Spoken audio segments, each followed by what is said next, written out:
towards the end of the pregnancy, I was like sleeping 2-3 hours at a time anyways, because I would just be uncomfortable, or my back would hurt, or I have to get up to pee, or I have to get back down to drink water. Like there was always times I'd be waking up. So then I was like, oh, again, okay, whatever. Go use the bathroom and lay back down. But I couldn't go back to sleep, and I was just like tossing and turning. And then I get the urge to use the bathroom again. And I was like, has it been like 5 minutes since I had to use the bathroom? I was like, no way. So I downloaded the app and I started like timing it. And I was like, yeah, I'm getting these like strong, intense like cramps to go use the bathroom. So whatever, I used the bathroom again. I went in and out of the bathroom probably like 2 or 3 times. And then my husband wakes up and he's like, I think you're in labor. I was like, no, I think it's just the tacos. I don't think it's labor. Oh, gotta use the bathroom. I went back in.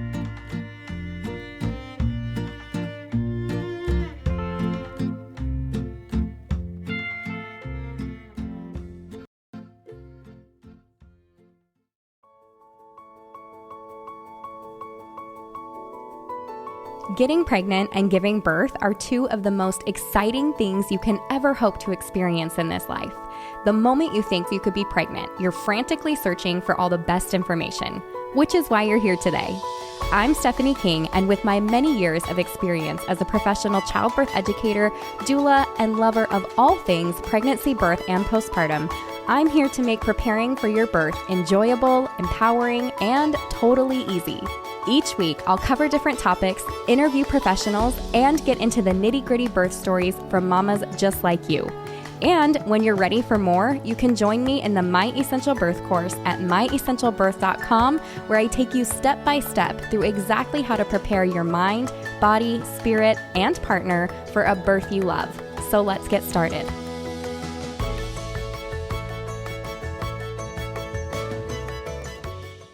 All right, our reviewer of the week is K.A. Her, and she says, first time mom here. I have learned so much during this pregnancy, listening to multiple podcasts. I came across this podcast going into my 3rd trimester, and it became my favorite to listen to. It was both educational as well as positive and empowering. It just made me feel good. Stephanie knows what she is talking about, and her presentation is very down to earth and easy to understand. My favorite episodes are the birth stories. I love the way Stephanie approaches them and the questions she asks. I love hearing the different ways birth looks for every mom. I also love the mindset that they put me in, filling me with confidence that I can do this too. We are planning an unmedicated home birth, and I will be listening to this podcast till that day comes and even after. Thank you for helping me prepare for this birth. Thank you for your review. And I have another birth story for you. So for those moms who are just eating up the birth stories, I am one of them. This one is for you guys. So I am so excited to introduce Hana, who actually, I should let you introduce yourself. I want to hear a little bit about you. If you want to tell our listeners, who you are, all that kind of stuff. I'm so excited that you're here. Hi. So my name is Hana. I am currently 30 years old. I've been married for about 4 years now. At the end of 2020, we got married. I am a stay-at-home mom, and I am obsessed with My Essential Birth, to be honest. Yay. What else? That's great. That's all we need. That's perfect. We'll just stop it right there, and I will put all of that up on the top. I love it. Got it. Okay. Tell me about this last pregnancy. So is what you shared with me before we started recording common knowledge, or is this quiet? Yeah. It's okay. Well, I haven't posted anything about it yet. Okay. But it's fine to talk about. Okay. I'm going to post it probably this weekend or next weekend. Perfect. Sometime. And you'll have a little bit till this comes out anyways. Yeah. But so Hannah's here with me. That's what I figured. I was like, I'll have a little time. Yes. She's pregnant with her next baby. And so I'm so excited. This is so fun that you get to share your birth story of your last baby and you are preparing again to go through pregnancy. That's so fun. So talk to me about your last pregnancy. Was there anything off, or not even just off, anything that stands out to you or that you want to share with other people, or, I don't know, if you had a bunch of morning sickness or you tested positive for gestational diabetes or GBS, anything during your pregnancy that you want to share. So my first pregnancy was textbook pregnancy. I did have a miscarriage before I got pregnant. So me and my husband were like, all right, let's do it. Let's start to have a kid. And then the first month it didn't happen. I was like, wait, what are you talking about? Aren't you supposed to get pregnant the first time you try? I'm very confused about this when I obviously did some more research. And then I did like the ovulation strips month 2. I was like, okay, got it. I do ovulate. All right, let's do this. And then I got pregnant. And then the next day after I received the positive pregnancy test, I had the miscarriage. So I was like, okay, let's just chill. You know, it happens. I didn't really get any information from my OB. We did all the tests. They're like, it just happens, you know. I was like, okay. A month later, I got pregnant with my son now, Hudson. And then everything was perfect. I didn't get any morning sickness. I didn't even feel pregnant until I was like 7-8 months. And I was like, okay, this is what it feels like to be pregnant. Like I'm getting some heartburn. I'm getting like uncomfortable now. I need to stretch more. Doctor's office was great. We just went in. Everything was like textbook fine. That's awesome. That's perfect. How about as things progressed, did you have anything like as far as like changing providers or changing due dates or talks of induction? Did you have anything like that during your pregnancy? So I found your podcast. I was around 20 weeks because I was terrified of giving birth, to be honest, at first. So I was like, out of sight, out of mind. Like, I'm not going to give birth. It's fine. When we get there, we'll talk about it. And then I was just like in my car driving. I was like, let me like look up a birth podcast, just like to listen to one, see what it is. So then I found your birth podcast and I was just listening. And then I was like, oh, I should have asked all these questions to my provider. Like, I did this wrong. Whatever. It's fine. I'll do it at my next appointment. So at my next appointment, we started talking because I saw an OB. We started talking about like induction and blah, blah, blah, blah. And she's like, well, you know, you can't really plan a birth. So if it happens, it happens. I was like, what do you mean if it happens, it happens? Like, I'm young. I don't think I need an induction, blah, blah, blah. And she's like, no, you know, you can't. I could tell like you're very controlling. So you can't really, you don't know if you might end up in a C-section or not. I was like, okay, cool. And then I was 2022 when I got pregnant. It was 2022. And my husband was still not allowed to come to the doctor's offices with me. He was only allowed to go to one ultrasound, which is the first ultrasound and then the anatomy ultrasound. So then I was just there like by myself most of the time. And all the questions were just like, yeah, sounds good. Any questions? No. Call me if you have any problems. And because I had a great pregnancy, I didn't really have any problems, any reason to call her. And that was it, really. I did like look into changing providers. But at the time that like, once I got my confidence in myself of giving birth and like education wise, once I got the birth course and all that, I think I was like 32, 33 weeks. And I was like, it's fine. I'm probably not even going to have her as a doctor once I give birth. Like, it's not worth to go through it all. I already paid the, there's like, I forgot what it's called. There, you pay like the birthing fee before you actually give birth. So I was like, oh, whatever. I already paid the birthing fee. Like, if she makes it, she makes it. If not, it's fine. Like, I'm not going to be upset if she doesn't make my birth. Okay. So you said you had an OB. And it sounds like you had the same OB throughout. Yes. So I'm like listening to you and like your personality. And I'm like, I think you're the kind of personality that you would need to have to deal with a provider like this. Because I am so curious to hear how things continued. But it sounds like you have to be able to stand up for yourself. And luckily, I'm just going to guess that that's who you are. So. But even the comment of like controlling and it might end in a cesarean. And I'm like, since when does personality mean you're going to have a cesarean? What an interesting comment. I was like, I am a fit woman. What are you talking about? And then cesarean. I was like, wait a second here. Yeah. And when I told my husband that, and he's like, oh, well, isn't that normal? I was like, no, this is not normal. So a lot of it was like, I would talk to my husband about like anything I found or anything like on the course. And he's like, oh, okay, cool. I'm like, no, this is not cool. We need to have a serious talk about this. But I mean, at the end of the day, it was fine having the OB, especially I was like apprehensive because of the miscarriage. I was like, oh, what if anything happens? It's fine. Like, I'll be okay. Blah, blah, blah. Got it. Okay. So talk to me about your husband. Was he pretty supportive? Like, it sounds like you were able to talk to him about certain things and you had good conversations. So what did that look like for you during pregnancy? And even like once you guys started taking the birth course, was he pretty like gung-ho about doing it with you? Did you just tell him what you felt like he needed to know? Like, what did that look like? So the first thing I did was I bought him a book that I found on TikTok, actually. I was just like scrolling and a random book came up and they're like, oh, give this to your husband. So I gave it to my husband and he loved the book.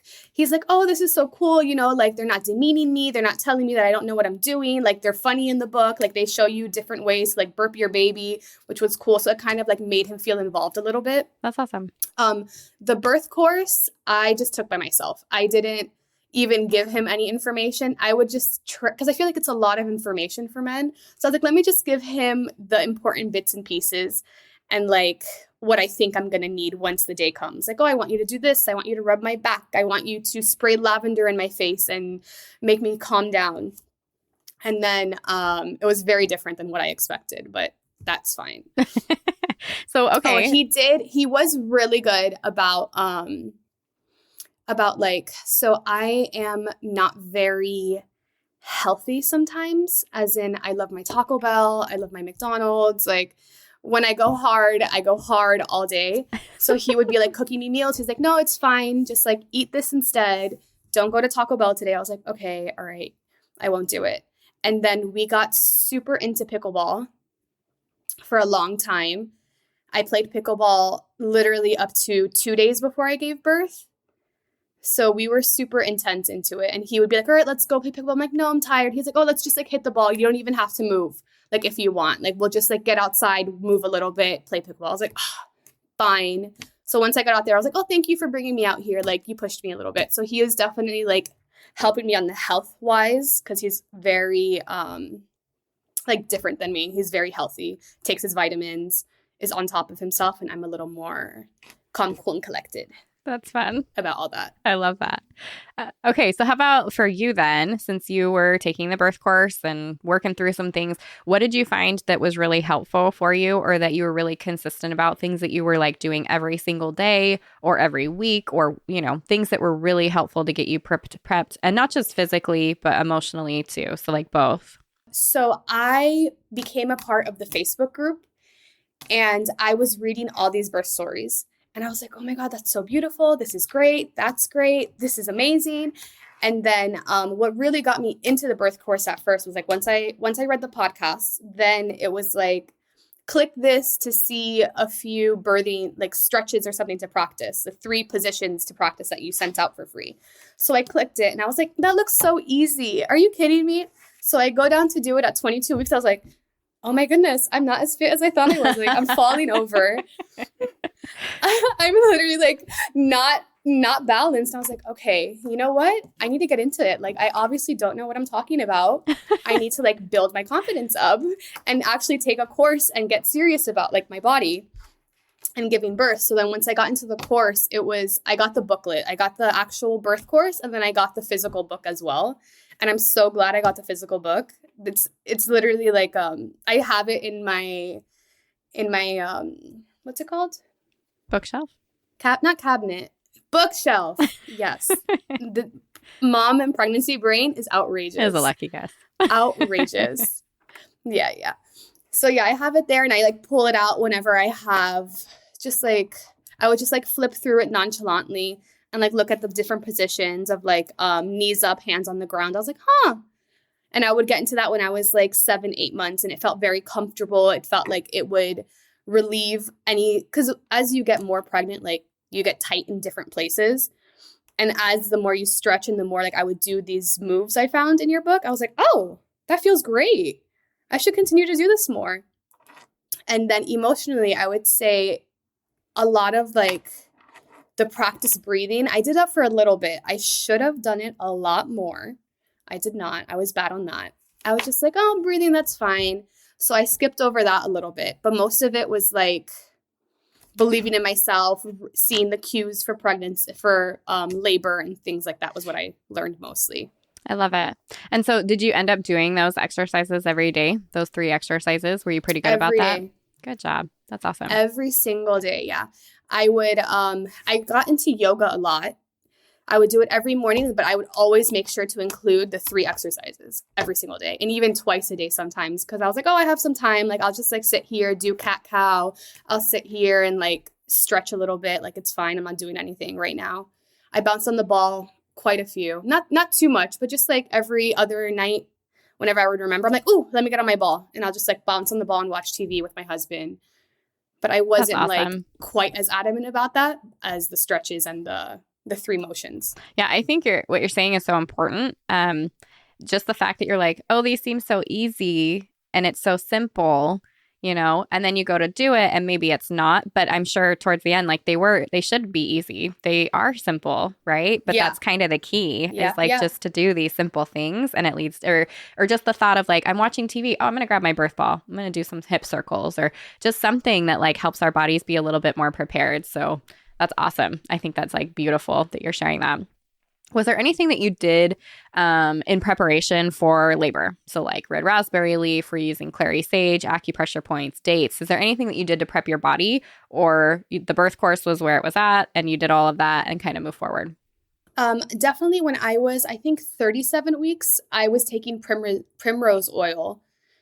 And then my provider told me to take castor oil when I was like 38 weeks roughly. And I went the castor oil. So I used to take castor oil for, I think it was for sleep. My husband wanted me to take it for. So I tried it out and it gave me super vivid dreams. So I was like, let me take it every other night so that I get some good sleep in still.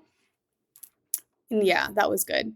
I think that was the only stuff I did for birth prep. So castor oil, she had you taking a certain amount and each night was her recommendation? Yeah. She didn't tell me an amount. She's like, oh, just take some castor oil every night. I said, all right. So I took like a tablespoon, a little bit less. Interesting. Okay. All right. I'm going to put for everybody. Use the bathroom a lot. Yes. That's exactly what it could do. Yes. For everyone listening, I'm going to include the Midwives Brew in the show notes for this episode. So in case people are curious. So oftentimes if you're listening, castor oil can be used for a natural induction. If you're close enough to having your baby or past that 36 weeks and you're trying to get things moving for one reason or another and you're trying to avoid medical induction, that can be used for that. And that's why I thought it was interesting that she's saying, have a little bit every night. It was such an interesting thing. And to hear it from an OB, like I kind of love it, but it makes me curious. Yeah, I was a little surprised. I was like, okay, all right. Yeah. And then the primrose oil too. I was like, okay, nothing. Oh, was that her recommendation right, so too? It made me feel better. Yeah. That was her recommendation. Yeah. So interesting. Because as you were like talking about her in the beginning, I'm like, oh, I don't know how. I mean, I don't have enough information, but she's saying some things. It gets better about her. You'll see. Okay. Let's dive in. Let's get started with the birth. Did you, coming up to birth, did you have any like vaginal exams or anything that told you about where things, like what was happening inside of your body? Did you choose to forego those? Where did you start at? And then let's dive into the birth. I want to hear all about it. So I did choose to get, so at the OB's office, there was always like students there and midwives there and nurse practitioners. So there would be other people checking me every now and then. And they would always ask me like, oh, do you mind if she texts you? Like she's a student. She's never checked anyone and blah, blah, blah. I was like, you know what? Absolutely. Like I do believe that they have to learn some way and I don't mind. Like I'm fine right now. So I did get checked. I think it was 30. When was it? I think it was like 36 weeks. They would start checking me. And I was roughly 2 centimeters dilated at 37 weeks. And I felt nothing though. I was just like, okay, you sure? All right. And then the next week I came back. She's like, actually, you're 1 centimeter. I was like, okay. I feel like I'm supposed to be progressing, but that's fine. I'm not going to take it personal. Love it.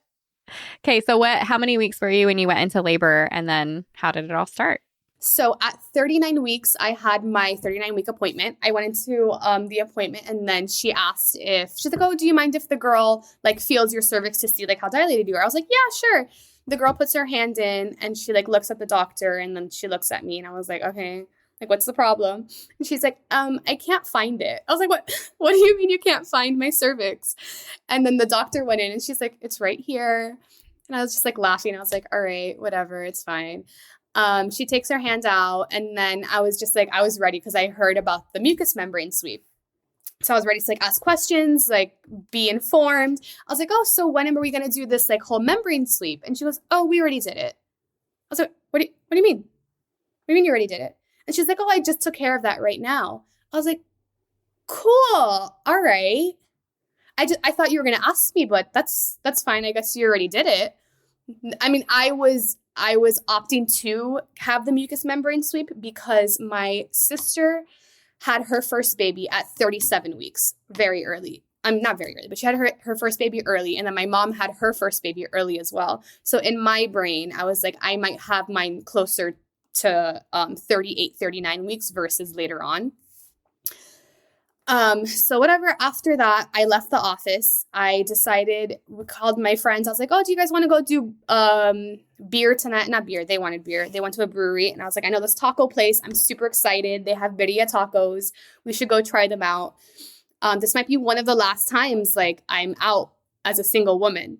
And they're like, oh, okay, whatever. We almost canceled. I was so tired. I was like, I think I'm going to cancel. I don't want to go. I'm tired. And then my husband's like, didn't you really want these tacos like for literally 2-3 weeks? I was like, I did. I've been trying to find these tacos for 2 to 3 weeks. Like, all right, you're right. Let's go for a little bit and we'll come back. We come back. We had a great time. The tacos were a little spicy. And once I got pregnant, I lost all sense of spice, like too much pepper. And I would be like, I need water. I need milk. Like, I can't do this anymore, which I thought was funny. So then when we got home, we watched a movie. We went to bed like around 11 o'clock at night. I fell asleep. I woke up at 1:30 and I had to go straight to the bathroom. I was like, these freaking tacos. Like, that's what happens when I get too happy and I eat too much. Whatever, use the bathroom, go back to sleep, fall asleep. At 2:30, I wake up again. I was like, ooh, I have to use the bathroom. And then towards the end of the pregnancy, I was like sleeping 2-3 hours at a time anyways, because I would just be uncomfortable or my back would hurt or I have to get up to pee or I have to get back down to drink water. Like, there was always times I'd be waking up. So then I was like, oh, again, okay, whatever. Go use the bathroom, lay back down. But I couldn't go back to sleep and I was just like tossing and turning. And then I get the urge to use the bathroom again. And I was like, has it been like 5 minutes since I had to use the bathroom? I was like, no way. So I downloaded the app and I started like timing it. And I was like, yeah, I'm getting these like strong, intense like cramps to go use the bathroom. And then, so a little bit of my backstory, I've never had cramps as my period before. So I didn't know what cramping felt like for like birth. So whatever, I used the bathroom again. I went in and out of the bathroom probably like 2 or 3 times. And then my husband wakes up and he's like, I think you're in labor. I was like, no, I think it's just the tacos. I don't think it's labor. Oh, gotta use the bathroom. I went back in. I come back out and he's just like packing the car. He's like, let me just pack the car. Like just in case, you know, I don't trust you, Hannah. You look off. Like, let me just pack the car. I was like, all right, fine. It's fine. And I still, at that point, I was like, I'm not having my baby today. I'm going to have my baby tomorrow for sure. Not today. So he starts packing the car and then he comes back from the car and I was like, okay, you know what? These are contractions. So I got on like my hands and I had my elbows up on the couch and I was just like breathing through it because my husband's like, oh, I have to use the bathroom now. Actually, I'll be right back. And it was one of those like husband poops. And I was just like laboring while he's using the bathroom. I was like, is he serious right now? Oh my goodness. By the time he gets out of the bathroom, I was like, 100% these are labor contractions. We get in the car. We go to the hospital. The hospital is like 10 minutes away. At the hospital, they're like, I check in. They take 20 minutes to get me upstairs to finally be seen. Once I'm seen, they check me. They're like, okay, you're about 5 centimeters right now. And I can tell that you're probably in active labor, so we're going to check you in. I was like, okay, cool. And at this point, like, when I tell you I'm trying to, like, hold my legs together and wait for my husband, I was like, where am I? I'm waiting for a room. I'm waiting for my husband. We finally get a room around, like, 4:30 in the morning. My husband comes in. They check me again, and I'm, like, 7 centimeters dilated. And then I'm just, like, I was like, so I finally relaxed. Husband's in my room. I called my mom, who lives down in Miami. So she lives like 35-40 minutes away from me. And then I feel the urge. I just looked at the nurse who was there and I was like, I think I have to poop really bad. And she's like, no. I was like, I had a lot of tacos. I'm telling you, I think this is poop. Like, I was arguing with the nurse. I was like, I'm pretty sure. I know this is your job, but I'm pretty sure this is more tacos coming out. Like, I don't think this is baby. And then she looked at me and then I went, huh! Like I physically couldn't hold it. And I just like my body pushed and then my water broke. And they're like, no, ma'am, you're in labor. Oh, and then they asked me like, what's your birth plan? And I was like, if I need it, nitrous oxide is my idea for pain. I wasn't opposed to an epidural. I was like, let me see, like I've never given birth before. So I wasn't going to completely go against it. But I was more on the track that I wanted to stay natural 100%. And then I was like, oh, do you guys have the nitrous oxide mask? I didn't know this, but at the time, they couldn't find the mask to give me in the hospital. Like, nobody could find the thing that connects the mask to the actual nitrous oxide. So my husband was, like, looking for someone to find me the nitrous oxide mask.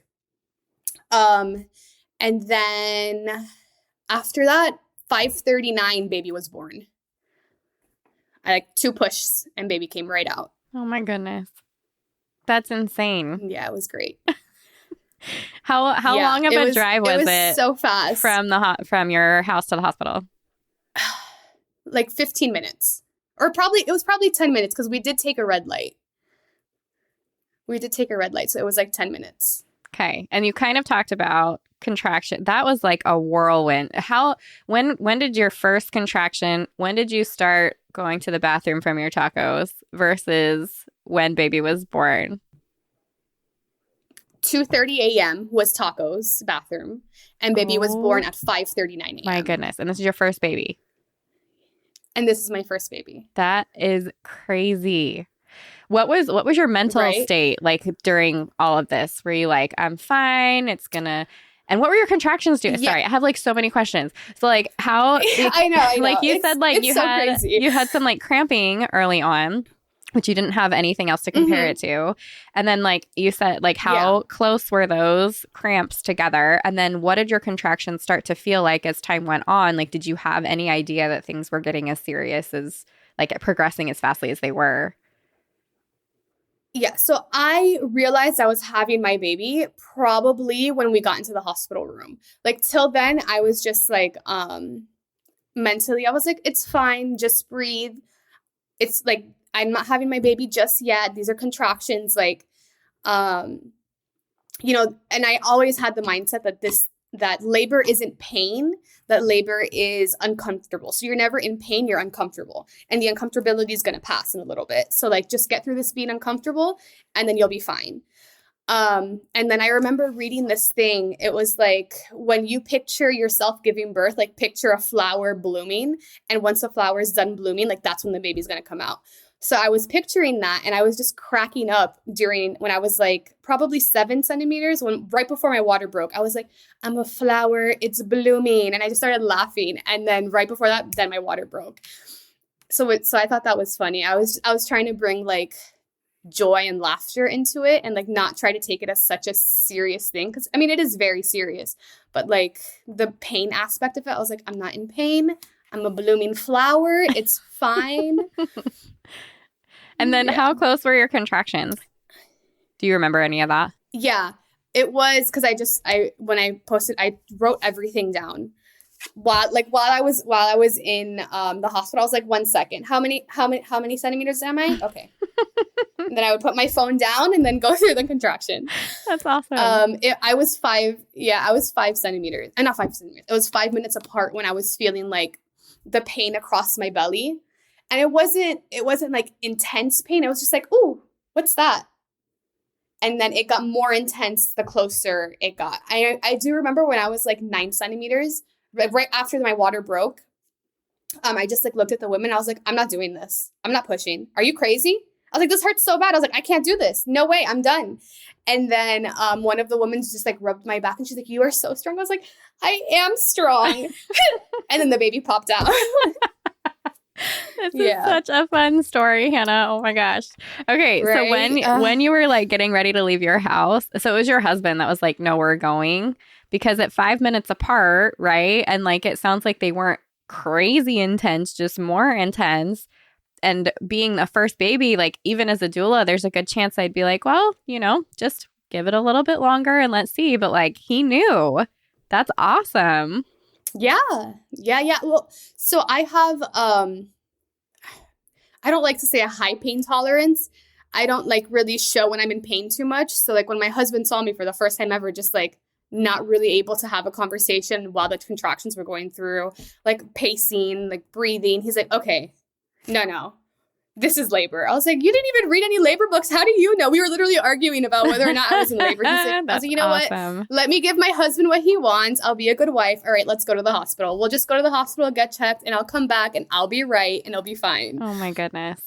Okay, so was this the same night? Like, did you go into the labor the night that you had the membrane sweep?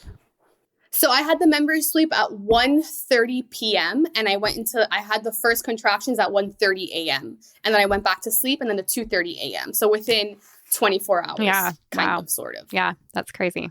And did you take castor oil that night too? And then after, no, I didn't. I was getting too wild of dreams. My dreams were getting way too vivid. After I gave birth, my husband was like, oh my gosh, this is taking so long. And simultaneously, every single nurse in that hospital room was like, what? Next time your wife gets a tummy ache, take her straight to the hospital. He's like, this felt like forever. Oh, that's hilarious. Did you tell him that? No, I won't go. Anyways, that's so funny. Okay, so what was actually I am curious, and it doesn't necessarily correlate by any means, but you mentioned you had like other siblings or like your mom that like, you know, certain amount of times and everything. Do they also have very quick labors? So my sister, her first birth, she went in and they gave her an epidural and the baby came out. I think it was like 6 or 7 hours later. With her second one, she barely made it to the hospital, and it was a fast birth as well. Wow. So I think it's just like, I think there's something in our water. I guess. I don't know. I would love that. Because so I'm one of four kids. So my sister her labor was like 2.5 hours, like my mom's labor with my sister. Mine was an hour. My brother was 30 minutes, and then the last brother, my mom says that he just like he walked himself out. That's crazy. That's insane. Right? And so cool. Yeah. That's such a neat thing. So cool. Yeah. And mind you, like my mom never spoke about birth. She's like, yeah, I gave birth. It happens. One and done. I was like, okay, like, did it hurt? Do you want to talk about it? She's like, we don't talk about pain in this family. It was fine. It came out. I was like, okay. That's all you have to give me? No other prep?